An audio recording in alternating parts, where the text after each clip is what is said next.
ఈ పిల్లలందరూ ఎడ్యుకేటెడ్ పిల్లలు జంజీలందరూ కూడా చాలా వరకు కూడా దొంగతనాలకు అలవాటు పడ్డారు. ఎందుకు? ఈజీ మనీ కాదు, వాళ్ళకి అవసరాలు పెరిగిపోయినాయి. బాడీకి వాళ్ళకి కావాల్సిన టైంకి వాళ్ళకి అందేది వీడ్లు కావాలి, ఈ సిగరెట్లు కావాలి, గంజాయి కొడుతున్నారు. వీటన్నిటికీ డబ్బులు రోజు పేరెంట్స్ ఎక్కడి నుంచి ఇస్తారమ్మా? క్వశ్చన్ చేస్తారు కదా. ఒకసారి అలవాటు పడినటువంటి శరీరం పదే పదే దానికోసం పోతూ ఉంటుంది. ఇవాళ దొంగల్ని తయారు చేస్తున్నాం, దోపిడీదారుల్ని తయారు చేస్తున్నాం, విచ్చలవిడతనంగా పోరంబోకల్ని మన పిల్లల్ని తయారు చేస్తూ కల్చరు సంస్కృతి అనడానికి సిగ్గు లేదా వీళ్ళకి? ఈ గతంలో అంటే ఒక 10 ఏళ్ల క్రితం చూసినట్టయితే, అంటే అందరూ రిచ్ ఫ్యామిలీస్లో కాదు, కాస్త వాళ్ళు ధనవంతుల పిల్లలు అయితే ఇలాంటి కల్చర్కి ఎక్కువగా అట్రాక్ట్ అవుతారు, వాళ్ళే ఇలాంటివి చేస్తూ ఉంటారు కొంతమంది. అలాగా ఇప్పుడు అలా కాదు, ధనవంతుల పిల్లలు కాదు, పేదలు కాదు, మధ్యతరగతి కాదు, అందరు పిల్లలు కూడా ఈ కల్చర్కి ఈజీగా అట్రాక్ట్ అయిపోతున్నారు, ఆ కల్చర్ని అడాప్ట్ చేసుకుంటున్నారు. ఎలా దీన్ని అరికట్టడం ఎలాగా? అంటే నేను అదే చెప్తున్నాను కదమ్మా, అరికట్టేవాళ్ళు లేక అబ్జెక్ట్ చేసేవాళ్ళు లేక. ఇప్పుడు ఈ విధమైనటువంటి కల్చర్ ఉంది ఇక్కడ. ఏదో ఎంజాయ్మెంట్ చేసుకుంటున్నారు, సరే మ్యూజిక్ పెట్టుకున్నారు, తాగారు, కూల్ డ్రింకులు తాగారు, ఏదో భోజనాలు చేశారు, అంతవరకు బాగానే. నీవు 12 వరకు ఈ కమిషనర్ని అడగాలి మనం, సజ్జనార్ గారిని, ఎన్కౌంటర్ స్పెషలిస్ట్ కదా, మరి దీన్ని ఎందుకు ఎన్కౌంటర్ చేయరు, ఈ కల్చర్ని అడగాలి ఆయన్ని. నువ్వు 12-1 గంట వరకు నువ్వు మందు కొట్టండి అని చెప్పేసి అని ఒక అనారోగ్యకరమైనటువంటి దీన్ని ఎలా ఎంకరేజ్ చేస్తావు?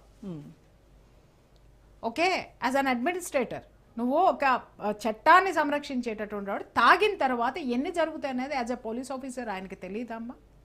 ఆయనకి తెలియదా? అంటే ఇక్కడ ఆయన ఏం సమాధానం చెప్పుకోదలుచుకున్నారు? ఎవరు మాట వినరనా? కాదు, ఇక్కడ రాష్ట్ర ప్రభుత్వానికి ఆదాయం కావాలి, పోలీస్ డిపార్ట్మెంట్కి ఆదాయం కావాలి, కాబట్టి ఇలాంటి వాటన్నిటికీ డోర్లు మాత్రం బార్లా తెరుస్తారు. అదే రోజా నువ్వు నేను కలిసి మన ధర్మాన్ని రక్షించుకుంటానికి మేమందరం కలిసి చీరలు కట్టుకొని ఆ గొప్పతనం ఏంటో, కట్టుబొట్టు గొప్పతనం ఏంటో చెప్తాం, 1000 మంది ఆడవాళ్ళను ర్యాలీ నిర్వహిస్తామంటే వీళ్ళు నీకు నాకు పర్మిషన్ ఇస్తారేమో చూస్తా. ఇప్పుడు ఈ కల్చర్ జరిగింది కదా, ఈయన 12 వరకు ఇచ్చాడు కదా, రేపొద్దున నేను ఒక ప్రోగ్రామ్ అరేంజ్ చేస్తున్నాను.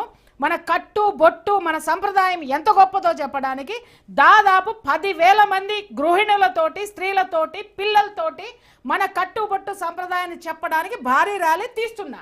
నేను చూస్తా వీళ్ళ పర్మిషన్ ఇస్తారేమో, చూద్దాం ఏ పర్మిషన్ ఇస్తారో, చూద్దాం ఎన్ని ఆంక్షలు పెడతారో, చూద్దాం ఏం మాట్లాడతారో.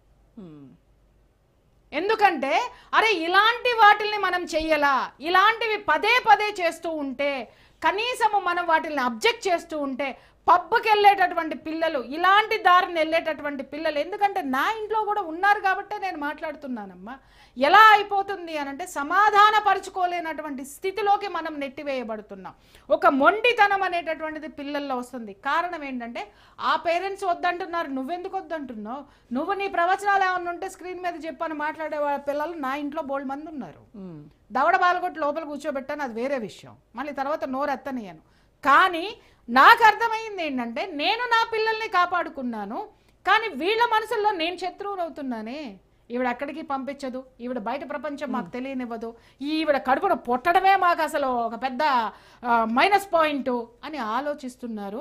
అసలు ఈ కల్చర్ ని అట్రాక్ట్ చేసేటటువంటి వాళ్ళ మీద కదా నేను గురిపెట్టాలి, వాళ్ళని కదా నేను టార్గెట్ చేయాలి. నీ హిందూ సంఘాలందరికీ కూడా నేను చెప్తున్నాను, మనం పోరాడేటటువంటి ప్రతి ఒక్కళ్ళం ఏంటంటే జనవరి 1 పెట్టంగానే ఇమ్మీడియట్గా మనం భజనలు పెట్టాలండి. జనవరి 1 రోజున ఒక గ్రౌండ్ తీసుకొని భజనలు పెట్టాలి. ఎక్కడ ఆగండి, ఏ గ్రౌండ్ లో భజనలు పెట్టాలంటే పబ్బులు ఎక్కడ పెడతారో అక్కడ అడ్డంగా పెట్టాలి.